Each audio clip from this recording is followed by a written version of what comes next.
All right, hello. This will be our presentation for the focus group assignment. This group includes me, Oscar Lopez, Zach Mazeski, Jared Nielsen, and Daniel Casey. And today we have chosen to focus on the experiences of three mothers who raised competitive athlete children. This assignment really delves deep onto their individual experiences, and we're going to go ahead and pass it off to Zach, who will begin the presentation. So, as Oscar mentioned, we interviewed several different mothers who raised young competitive athletes, and one of those mothers was of a friend of ours, Alex, who played college soccer at a D1 level. While we were talking to his mom, she gave us some insight into what it was like raising a athletic child, and one of the biggest things that stood out was the financial burden that came along with that. With multiple practices and driving to games, the increased expenses with travel added up fast. And then in addition to the travel expenses, there was also the travel time. So getting time off work was another challenge for her. Just fitting things into a schedule was difficult. And she also mentioned that she had other children who were playing sports as well. So it wasn't just Alex's soccer games and practices she was going to, it was all of the kids. In the research we were doing, it actually became apparent that it's a common problem for families that the sports life is kind of interfering with the family dynamic, especially due to the increased cost. One of the articles we read mentioned that about 10% of families' annual income can actually be spent on their child's sporting events. And that would obviously have a huge impact on the family and be a pretty stressful thing, thinking about that much money just going towards sports.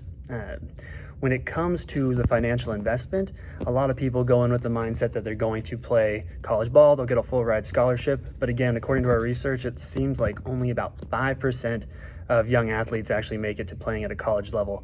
And so banking on that return on investment from a financial aspect isn't always the safest route to go.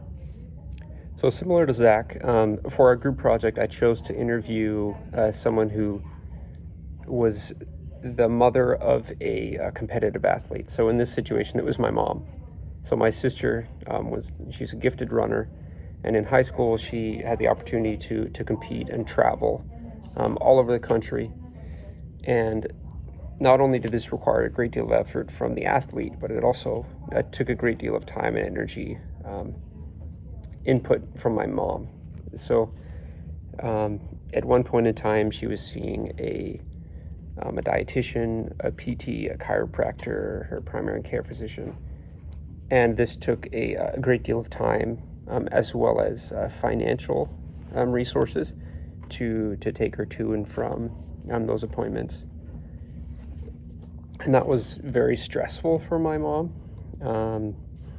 She did notice that at one point in time, she did feel a little burnt out, and her sense of self-care had decreased just because she had spent so much time attending to the needs of my sister that she didn't exercise as much, she didn't eat quite as healthy, and that was quite noticeable at one point in time. Also, when looking at the literature, there's some interesting things that occur sometimes in the family dynamic with competitive athletes and their parents. So, in the article, Understanding How Organized Youth Sports May Be Harming Individual Players Within the Family Unit, they discuss how it can really take a toll on specifically the mothers of these competitive athletes. And my mother definitely felt a lot of burden and weight in this situation. And one thing they did discuss in that article was the mother's feeling of self-worth was almost dependent upon the child's performance, and my mother definitely expressed this opinion. All right, so up next we're going to be going over Nancy. She is a mother of four, with one of the boys being the star athlete of the family. Today, Nancy's son actually plays professionally in Mexico, which is something he has strived for since he was about 5 years old. So kind of a lifelong dream being accomplished right now. But focusing more on Nancy and her experiences throughout that whole childhood upbringing of her son. So when we asked about her experiences, and raising such a competitive athlete, she said that the thing that stood out to her the most was the sense of community that developed between all the mothers of her son's teammates. Bond began to grow between the group of them, and they even started to call each other, legendary women. They were legendary women, and safe to say it was an appropriate name because, these mothers essentially were the ones who were in charge of their sons being on time, being well fed, and having enough energy to get through school, not only but also through being ready to compete at a fairly advanced level. So as we continued on, we kind of asked about more of Nancy's feelings throughout this whole thing. And, she said even though she felt closer to this group of women, that they all shared one thing in common, which was their sons playing basketball together, she did start to feel some sort of alienation from her other friends. It only makes sense that she wasn't able to spend so much time out with maybe like her old college buddies or her work friends, because it was either her work or get her son to practice, get her son home from practice, that kind of fun stuff.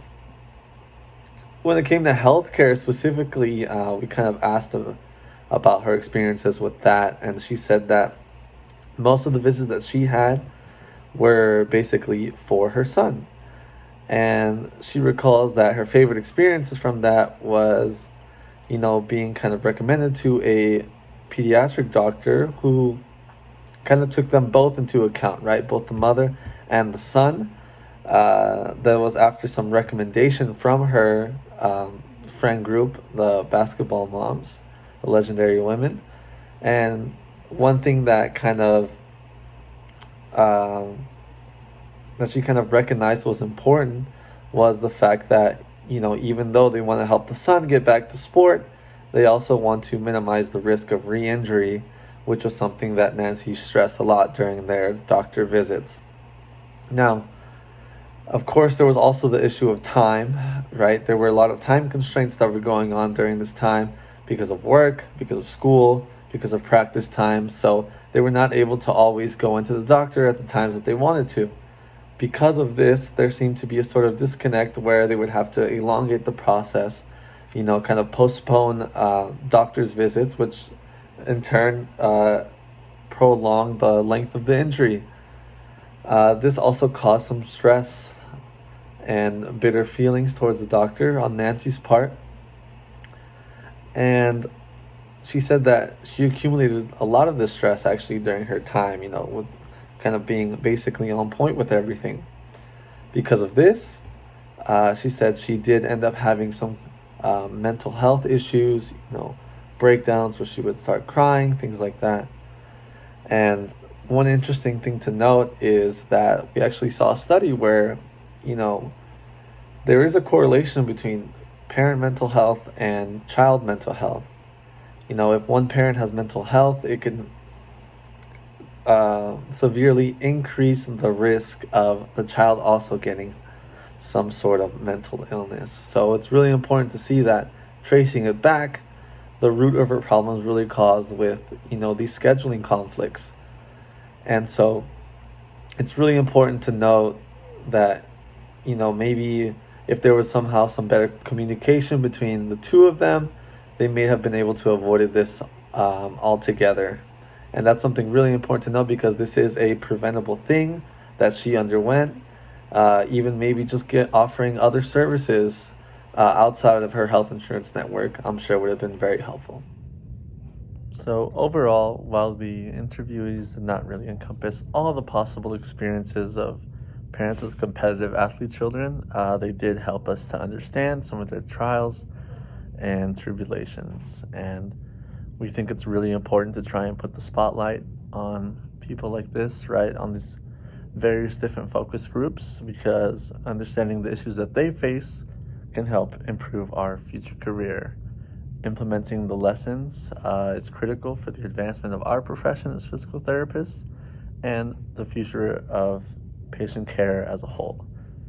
right? It requires a certain level of understanding and empathy that is sometimes lacking in today's healthcare system.